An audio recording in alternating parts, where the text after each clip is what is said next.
आपल्या कर्तृत्वाने पंतप्रधान पदावर पोहोचलेला एक स्वयंसेवक मातृ संघटनेच्या मुख्यालयामध्ये गेला।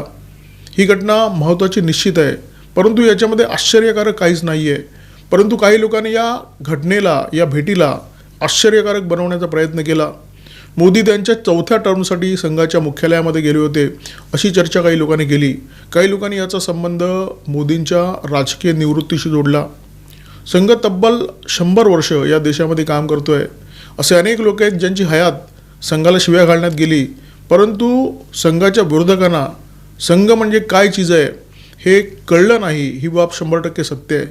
पंतप्रधान म्हणून नरेंद्र मोदी यांची ही तिसरी टर्म आहे। 2029 नंतर त्यांना चौथी टर्म मिळेल का असा प्रश्न अनेकांच्या मनात आहे। त्यामध्ये सर्वसामान्य लोक आहेत, पक्षाचे हितचिंतक आहेत, पक्षाचे हितशत्रूसुद्धा आहेत।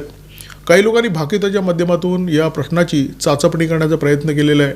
उबाटा शिवसेनेचे नेते संजय राऊत यांनी भाकीत केलेलं आहे की मोदींचा वारसदार हा महाराष्ट्रातून असेल आणि तो संघ ठरवेल।